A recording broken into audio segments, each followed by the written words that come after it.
Girls, gusto kong mag-arrange ng cool birthday party. Kaya lang feeling ko magiging very expensive to. Kwentahin natin. Feeling ko enough naman yung pera natin. Pwede ako magbigay ng pera kung gusto nyo, girls. Smiley, huwag ka na nga magpasikat sa akin. Okay ka na eh. Girls, gusto ko lang ayusin yung mga kasalanan ko dati. Gawin mo yan, hindi puro salita lang. Tama ka, Dana. Well, tinitignan ko ngayon, Diana. Cake, balloons, club, flowers. Dito ba tayo sa academy magpa-party? Oo, bakit hindi? Sigurado mauubos yung pera nyo, Diana. Kukwentahin lahat yan ng calculator ko, Dana. Okay? Cake, club, balloons, dress. Okay, kinukwenta ko na. Oh, wow! Well, nakikita ko medyo magastos nga. Expensive. At kailangan mo ng second dress. Tingnan nyo, hindi man lang ako makalapit kay Smiley. Lagi siyang kasama ng mga bunnies. Hindi ko tuloy siya makausap. Tawagin na lang natin siya. Duda ako na lalapit siya. Mukhang may pinag-uusapan silang importante. So kapag pinagsama-sama lahat ang gastos, 1,485,000. Ano ba yan? Kulang pa ako ng 50,000. Hello, pretty girls. Hello boys, kumusta? Kiril, may problema ako. Kulang yung pera ko para sa party. Bibigyan ka ni Smiley. Walang problema. Sabihin mo lang, Diana, magbibigay akong 50,000. Oh my God. Thank you, Smiley. Ang laki ng tulong mo sa akin. Diana, hindi ko maintindihan. Sponsor mo si Smiley? Oh! Smiley, mayaman ka ba? Boys, relax. Nag-offer lang ng tulong si Smiley. Ano bang problema, ha? Smiley, ako din. Tulungan mo. May pangarap akong Balenciaga sneakers eh. Bakit? Birthday mo ba? Well, hindi. Eh di manahimik ka dyan, pulubi. Cool. So ngayon, enough na yung pera ko para ma-organize lahat. Ito yung magiging coolest party ever. Sana hindi invited yung sponsor. Kiril, relax. Para sa lahat tong party, i-organize ko dito sa Bunny Academy. Lahat nandun. Talagang binibwisit ako ng Smiley na to ah. Kiril, relax ka lang. Kailangan masanay ka na. See you later, boys. Ano, nag-show off ka? Yung 50,000 mong walang kwenta? Ano? Gusto ko lang naman tumulong, no? Smiley, kilala kita. Lahat ng ginagawa mo, merong kapalit. Okay guys, tara, mag-training na tayo. Ano ba yan? Kailan ba nila maiintindihan na gusto ko mag-aral dito? Magtatagal ako dito, no? Hello, Smiley. Free ka ba? Pwede tayong mag-usap. Well, hindi eh. Kailangan ko kausapin yung principal. Mamaya na lang ah. Bakit ba lagi niya akong iniiwasan? Kasi hindi mo siya binibigyan ng space. Ayaw ng mga boys na hinahabol sila. Kung hindi ko siya hahabulin, mauunahan ako ng ibang girl. Smiley, sandali. Sasama ako sa'yo sa principal. Nababalo na siya. Kisas, naiintindihan ko na bumalik na si Blandy kaya umaarte kayo ng ganyan. Pero ako yung admin nyo at papansinin niyo ako. Hindi naman nila pinapansin lahat kahit ako. Kisa girls, babayaran nyo ba yung utang yung lemonade? Alam mo, Stella, mga big girls na kami. Okay? Oo, at hindi kami susunod sa mga stupid request mo, no? Mukha ba kaming mga girls na magdo-drawing ng posters, ha? Ano? Assignment to. Lahat dito sa academy magdo-drawing ng poster. Stella, makinig ka. Hindi kami kasama sa lahat. That's it. Wala na akong energy makipagtalo sa inyo. Teacher Mike! Lagot kayo, girls! Makikick out na kayo dito. Nakikita mo to, ha? Hindi kami makikick out dito.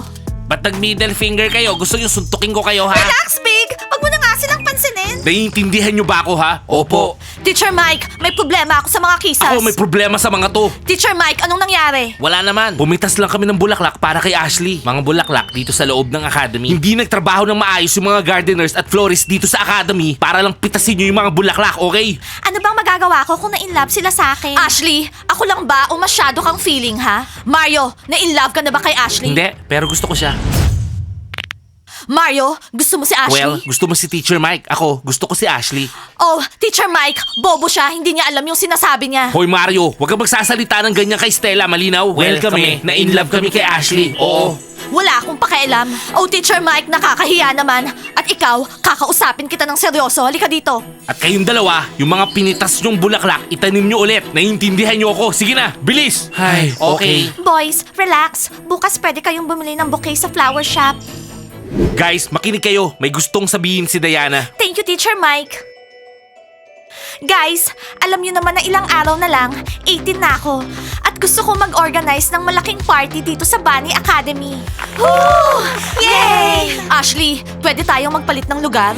Para saan? Gusto ko lang tumabi malapit kay Smiley. Lugar ko to at uupo ako dito. Eh di dyan ka na, pero next lesson, dito ka na uupo. Loren, Ashley, manahimik nga kayo. Nagsasalita si Diana. Of course, invited kayo lahat sa party ko. Pero wag niyong kalilimutan magdala ng regalo, ha? Diana, nakapili na kami ng regalo. Bibigyan ka namin ng leopard print outfit. Tatanggapin mo ba yung ganong klaseng regalo? Very funny! Hindi magiging katulad niyo si Diana, no? Guys, syempre tatanggapin ko kahit anong regalo. Ang importante, Hindi, galing yun sa puso nyo. Tama, ang the best gift ay yung galing sa puso nyo. Diana, magse-celebrate ba tayo na parang mga adults, ha? Guys, mag-18 na ako at kayo adults din. So hindi to children's party.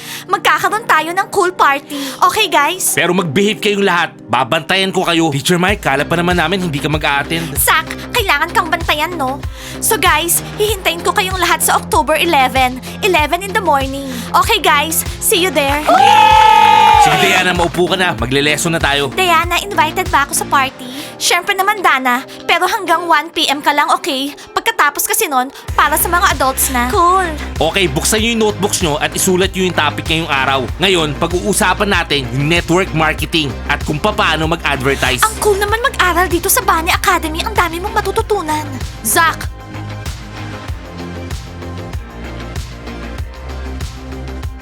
Teacher Mike, pwede ba yung topic ng next lesson natin ay kung paano mawala yung mga nakakainis na babae? Smiley, tinawag mo ba akong nakakainis? Oo, ikaw yon. Tigilan mo nga siya. Hoy, gusto ko magka-boyfriend at walang kambing na pipigil sa akin, naintindihan mo? Tinawag mo ba akong kambing? Oo, kambing ka. Tingnan nyo, meron tayong kambing dito sa classroom. Be! Guys, huwag nyo angguluhin yung lesson natin. Kung hindi, hindi kayo invited sa party ko. Gusto mo ba talaga si Ashley, ha? Bobo siya. Nagsiselos ka ng walang dahilan, Mario. Hindi Stella, na-inlove ka kay Teacher Mike. Nagkakamali ka. Gusto ko lang i-maintain yung good relationship sa kanya. I love you. Alisin mo na nga yan, Moody. Wala nang crown ngayon dito. Anong ginawa nyo? Ano sa tingin nyo yung ginagawa nyo, ha? Bakit tinanggal nyo yan? Mga baliw kayo, crown ng basketball team yan. Wala nang crown yung mga basketball players ngayon. Nakuha nila to ng walang dahilan. Ngayon, ako na yung queen dito. Nirescue namin yung mga abandoned kittens, so sa amin na tong corona. Sa amin na. Nakakashock naman. Puro kings and queens dito sa academy. Mas mabuti pa mag-aral kayo. Yes, tama si Stella. Nag-aaral kami at gumagawa ng tama. Kaya ang bagong queens ngayon ay... Kami. Alam niyo girls, yung corona na yan dapat nasa ulo ko kasi nag-aaral ako ng mabuti at nagtatrabaho sa cafe. Okay? Tsaka si Gigi, alam nyo ba? Nag-invento ako ng bagong cream para sa cream puff. Gigi, wala namang kumakain ng cream puffs mo. I see. So oras na para mamili ng king and queen dito sa academy. Well, malinaw na si Teacher Mike yung king, tapos ang queen si Stella. Tama ba ako? Mario, relax. Hindi pwedeng maging king yung teacher, tsaka yung admin, hindi pwedeng maging queen. Okay? Ilista mo yung pangalan namin, Stella. Kaming dalawa ni Big. Kunin namin yung corona. Sandali lang, kailangan ko munang kausapin yung mga bunnies. At kayo, ibalik nyo nga yung corona sa lugar niya. No, thank you, Stella. Che? Ang hirap naman nilang katrabaho. Habang tumatanda sila, pumapangit yung ugali nila. Kaya yung mga laging nagsha-show off, hindi dapat makakuha ng corona. Nakakapagod. So saan na ba tayo, Mario? Si Teacher Mike. Guys, may message ako galing kay Diana. Sabi niya, lahat daw invited sa birthday party niya. Buisit, di nandun si Smiley. Oo, ganun na nga. Okay lang yan, Kiril. Huwag ka malungkot. Bibigyan natin ng leksyon si Smiley. Oo, Kiril. Ikukulong natin siya sa toilet at dun lang siya buong party. Tapos sara natin yung ilaw. Naiinis ako. Lagi niyang kasama yung mga girls dahil mascot siya. Kami rin naiinis. Kailangan gumawa tayo ng paraan para lumayas siya dito. Oo, tama. Guys, kasi hindi loser si Smiley. Kaya niyang dumiskarte ng babae. Ano ba yan, guys? Nag-uumpisa na ako mag-alala kay Nat. Ako, nag-aalala kay Kitty. Anong pinuproblema niyo? Si Diana yung ex niya at marami silang pinagsama. Parang roller coaster. Huwag kang mag-alala, Kiril. Mahal ka ni Diana. Dinate ko rin siya dati. Pero dati lang yun. Wala na yun, ha? Oo, guys. Umamin tayo. Lahat tayo gusto si Diana. Lahat na in love kay Diana tsaka Kitty. Hindi ako komportable kapag nagsasalita kayo ng ganyan. Nandito kami para sa'yo, Kiril. Isa-save natin yung relationship mo. Pumili tayo ng regalo. Yung magsasyak lahat sa regalo natin. Okay. Yan oh, bili natin siya ng aso, yung alabay. Gusto mo kinain tayo nito? Bad idea yan, no? Oo, alam ko na. Bili natin siya ng chameleon, oo. Hindi niya mapapakain ng insect yun. Mag-isip tayo ng iba. Guys, ang the best gift is stuffed toys. Magiging masaya siya dun, sigurado yun. Kiril, maghanap ka ng malaking fluffy rabbit. Ito na, 3 meters, pink rabbit. Orderin mo na. Tara girls, magbihis na tayo tapos mag-training na. Nasaan yung mascot natin? Nakalimutan niya ba nasan yung training hall? Girls, kung gusto niyo, pwede ko siyang tawagan. Meron ka bang number ni Smiley, ha? Wow, may number ka niya? Oo, nagpalitan kami ng number para mag-keep in touch. Dana, para saan? Wow, Dana, sana naman wala kayong sikretong dalawa ni Smiley, no? Mag-iingat ka sa kanya at huwag kang magsasabi ng sikreto namin sa kanya, okay? Girl, sorry. Nandito na ako. Natagalan akong kausapin yung principal. Okay, pero siguraduhin mong hindi ka na malilate ulit. Isuot mo na yung costume mo. Nakalimutan mo na ba yung motto natin? Team muna bago ang lahat. Girls, hindi na mauulit. Diana, may tanong ako. Ano mas maganda pag bibigay ko yung pera? Cash ba o sa credit card? Well, sa tingin ko, Diana, mas maganda cash. Dana, ako nang bahala dito, okay? Mas maganda cash. Paano kung na-block yung card mo? Wow, Diana, ang talino ng sister mo. Well, masyado siyang maraming sinasabi. Okay, magpalit na tayo. Diana, kahit younger sister mo ko, hindi ako magsasuggest ng masama. Wow, invited tayo sa birthday ni Diana. Ang cool, magpa-party tayo. Oo, tayo lang dalawa, kasi wala na yung pangatlo nating kaibigan. Hoy, nabuwag na ba yung trio nyo, ha? Ang landi kasi ng friend nyo na yan, eh. Oo, gumawa siya ng eksena sa classroom, nakikipag-flirt kay Smiley. Thank you, as if hindi namin alam, no?